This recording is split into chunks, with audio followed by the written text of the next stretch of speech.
एक बार फिर से स्वागत है आप सभी का हमारे चैनल जीटी गुरुजी पर, जहां आप सबको पता है G for grammar and T for translation के वीडियोज आप सभी को मिलते हैं। मैं हूं आपका होस्ट, आपका दोस्त प्रभात कुमार सिंह, और आज मैं आप सबके लिए लेकर आया हूं ऑक्सफोर्ड करेंट इंग्लिश ग्रामर के एक्सरसाइज 21 के सॉल्यूशन को लेकर के, जिसका क्वेश्चन है put the verbs in the brackets into the most suitable tense.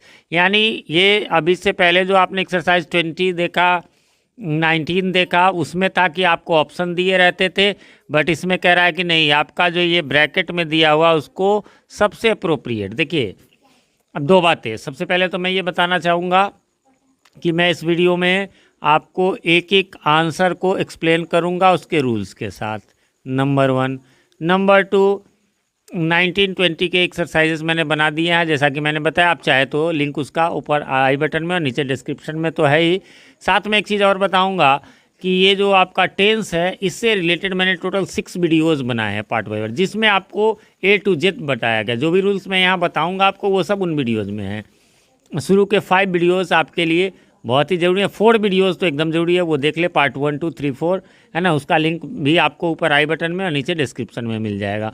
और तीसरी बात, इसमें जो मैं आंसर बताऊंगा वो जहां संभव होगा, इसीलिए इसने क्या लिखा है, मोस्ट सुटेबल। मोस्ट सुटेबल यानी जो सबसे अधिक सुटेबल, यानी एक टेंस के 2-2, 3-3 आंसर हो सकते हैं। ठीक है, चलिए। तो जैसा कि आप पहला में देख रहे हैं कि कहता है the sun rise in the east.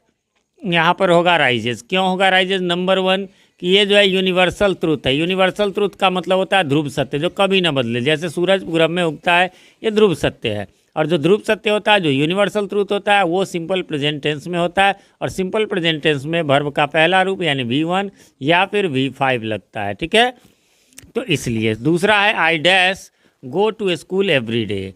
तो यहाँ पर एवरी डे जहाँ पर है, मैंने अपने वीडियोज़ में बताया, क्लू वर्ड्स में डेली रहे, एवरीडे रहे, ऑलवेज रहे, यूजुअली रहे, ओकेजनली रहे, हैबिचुअली रहे, उसमें सिंपल प्रेजेंट होता है। सिंपल प्रेजेंट में आपको अभी मैंने बताया V1 या V5 होता है। आई के साथ आपको V1 लगेगा। V5 जो है मैं बताया उन वीडियोज़ में, मैंने ये भी बताया कि कहाँ कहाँ लगता है। एक छोटा सा झलक मैं आपको दिखा देता हूँ कि V1 कहाँ लगेगा। तो आई के साथ, V के साथ, U के साथ, और ये मेरी ठेठी भाषा है, अधिक के साथ, है ना।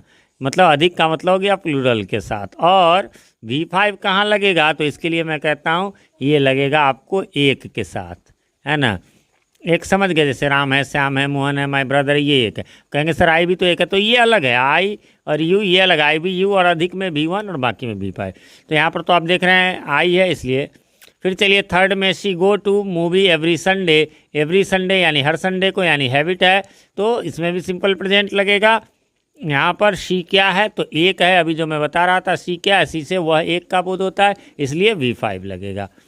बढ़ेंगे आगे क्वेश्चन नंबर 4 की ओर। क्वेश्चन नंबर 4 कहता है ऑयल फ्लोट ऑन वाटर। तो ये क्या है? तेल पानी पर तैरता है। ये किस कैटेगरी में आता है? ये आता है आपको प्रिंसिपल की कैटेगरी में, है ना।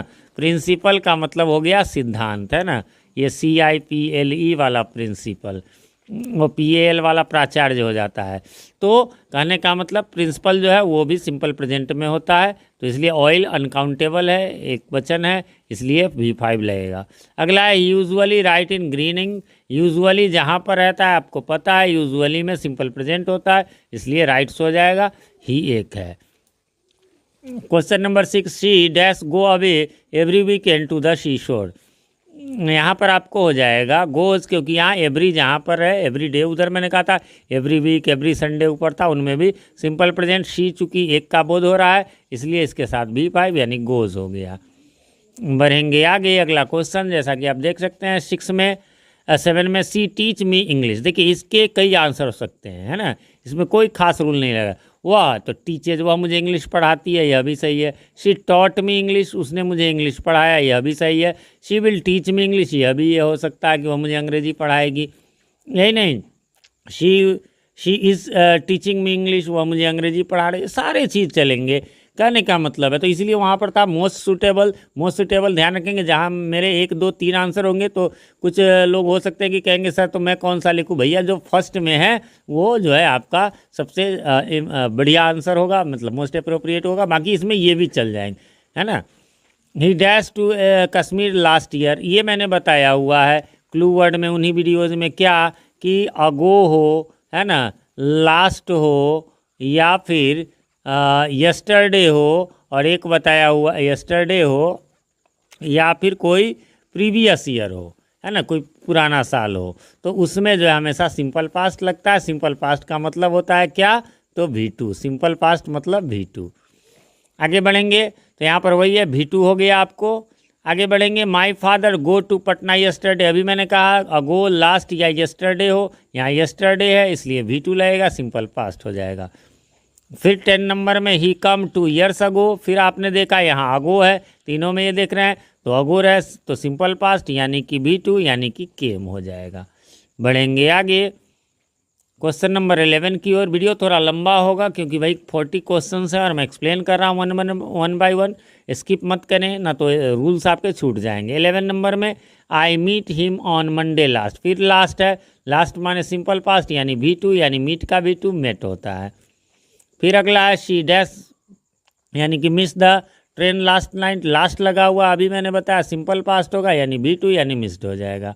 We dash a movie yesterday, yesterday जब ये आपको पता है वहाँ पर जो है V2 यानी सिंपल पास्ट होगा यानी सी का V2 100, तो यही हो गया। फिर है 14 नंबर में ही केम ही डैश मतलब यानी कम टुमारो, निश्चित रूप से टुमारो जब रहता है या कोई फ्यूचर वाली बात रहती है तो उसमें हमें सिंपल फ्यूचर लगाना है। लेकिन मैंने वहाँ पर पीके मंत्रा करके उस वीडियो में बताया हुआ है टेंस एक्सप्लेनेशन रूल्स में कि जब फ्यूचर की बात हो तो नंबर 1 में हमें सिंपल फ्यूचर रखना चाहिए, सिंपल फ्यूचर, है ना। इसको शॉर्ट में यदि मैं लिख दूं तो एस और एफ लिख दे रहा हूं। जब सिंपल फ्यूचर ना हो, जब ऑप्शन वाले में आपने देखा ही होगा, तो हमें प्रेजेंट कंटिन्यूअस लगाना है यानी पीसी लगाना है। वो भी जब ना हो तो अंत में जो है वो आपको क्या लगाना है, तो सिंपल प्रेजेंट, है ना, एस पी सिंपल प्रेजेंट। तो इसलिए मैंने यहाँ बेस्ट आंसर विल कम होगा, आपको अपने मन से बनाना। बाकी इज कमिंग कंटिन्यूअस में भी हो सकता है और कम्स तो होगा ही होगा यदि तीसरे नंबर पे आए तो। चलिए बढ़ेंगे आगे 15 की ओर। 15 कहता है I dash go next week, next माने वही फ्यूचर। फिर मैं कहूँगा ऑप्शन रहता, ऑप्शन में तो हम कोई तो जो रहता है वही, लेकिन ऐसे हम शैल को पहले देंगे, नहीं होगा तो एम गोइंग लगेगा, नहीं तो गो भी हो सकता है।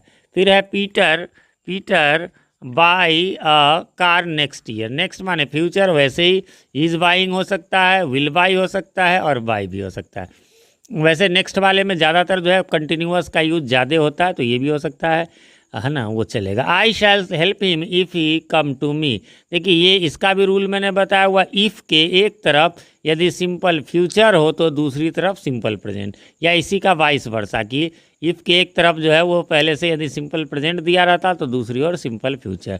लेकिन यहाँ तो आप देख रहे हैं कि आपको ऑप्शन जो है वो इस तरफ है और इधर सिंपल फ्यूचर दिया हुआ है, तो हमें सिंपल प्रेजेंट में करना है। ही के साथ V5 यानी कम्स लगेगा। 18 में if he reads he dash, वही वाली बात जो अभी मैंने बताया, इफ़ है और उसके साथ 2 सेंटेंस है, यहाँ सिंपल प्रेजेंट में है तो ये सिंपल फ्यूचर में विल पास हो जाएगा। बढ़ेंगे आगे 19 नंबर में the teacher will help you if you dash go to him, है ना। तो यही वाली बात है कि इफ़ लगा हुआ है, उसकी एक तरफ सिंपल फ्यूचर है, दूसरी तरफ सिंपल प्रेजेंट होगा। सिंपल प्रेजेंट में V1 या V5 होता है, यू के साथ V1 ही लगेगा, इसलिए गो हो जाएगा। 20 नंबर में I will tell you the secret when you reach, तो इसमें मैंने बताया हुआ इफ़ रहे, अनलेस रहे, व्हेन रहे, उसकी एक तरफ सिंपल फ्यूचर हो तो दूसरी तरफ सिंपल प्रेजेंट, यू के साथ जो है वो टीच का टीच ही रह जाएगा, यहाँ पर सॉरी रीच ही रह जाएगा। उसके बाद I stay here until he answers me, until भी उसी कैटेगरी में आ जाएगा, इधर सिंपल प्रेजेंट है, इधर सिंपल फ्यूचर में शैल स्टे हो जाएगा। 22 में I dash suffer from fever for 10 days, अब सिंस फॉर वाला जब भी आ गया आप किसी भी परफेक्ट कंटिन्यूअस टेंस का यूज़ कर सकते हैं, present perfect continuous, past perfect continuous, future perfect continuous, लेकिन बेटर माना जाता है आपको, है ना, प्रेजेंट परफेक्ट कंटिन्यूअस, इसलिए मैंने लिख दिया आई हैव बीन सफरिंग, है ना, फ्रॉम। बाकी जो है आगे बढ़ेंगे क्वेश्चन नंबर 23 की ओर। 23 में कहता है he live here since for वाला जो भी आएगा वही मैंने कहा, कोई भी present perfect continuous, past perfect continuous या फ्यूचर परफेक्ट कंटिन्यूअस लगा सकते हैं। सिंस वाले में तो खैर फ्यूचर नहीं, फ्रॉम वाले में होता है, बाकी फॉर रहे तो, लेकिन प्रेजेंट को हमें प्रायोरिटी देना है, इसलिए यहाँ पर हैज़ बीन लिविंग। अगले में है फॉर एन आवर, फिर वही बात है, इसलिए has been waiting. For since वाले में आपको यही लगता है, फ्यूचर में फ्रॉम होता है। 25 में he dash write letter since breakfast, फिर सिंस है इसलिए हैज़ बीन या हैव बीन करके ING has been writing. She dash learn English for 3 years, फिर फॉर है इसलिए has been learning. Mister Das teach in this college since 1995, वही since लगा हुआ इसलिए हैज़ बीन टीचिंग। उसके बाद 28 में इट रेन फॉर 10 hours, वही वाली बात है, हैज़ बीन रेनिंग लगेगा, है ना, सिंस फॉर वाले में। देख रहे, इस प्रकार से आपका प्रैक्टिस हो जाएगा। फिर है 29 में my father be ill for 4 days, वही फॉर है। अच्छा, इसमें वर्ब नहीं है इसलिए याद रखेंगे बी का जनरली मीनिंग क्या होता है आपको पता होगा, इज़ एम आर होता है ना, या वाज वर भी होता है, और क्या होता है, ज़्यादा नहीं होते, वाज वर या, और इसके अलावा जो है शैल बी या विल भी होता है। ठीक है, शैल या विल प्लस बी, इतने ही होते हैं बी के जनरल मीनिंग। लेकिन जब इसी के साथ सिंस लग जाए, अभी कई आएंगे, यहाँ पर भी फॉर लगा हुआ है, यहाँ सिंस लगा हुआ है, यहाँ पर फॉर लगा हुआ है, तो आपको इसका मतलब हो जाता है हैव या हैज, है ना, या हैड प्लस बीन, ये याद रखेंगे।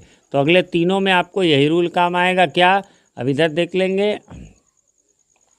कि बी है ना, तो यहाँ पर फॉर लगा हुआ इसलिए हैज़ बीन, यहाँ पर भी बी और सिंस लगा हुआ इसलिए हैव बीन, है ना, हैव बीन हैज़ बीन लगेगा, यहाँ पर भी फॉर लगा हुआ इसलिए हैव बीन। चलिए 32 में जस्ट जहाँ पर है वहाँ पर प्रेजेंट परफेक्ट टेंस होता है इसलिए हैज़ गॉन होगा। वैसे जब सेंटेंस में लिखेंगे जस्ट को बीच में रख देंगे, वहाँ क्वेश्चन में चाहे जैसे दिया हुआ है।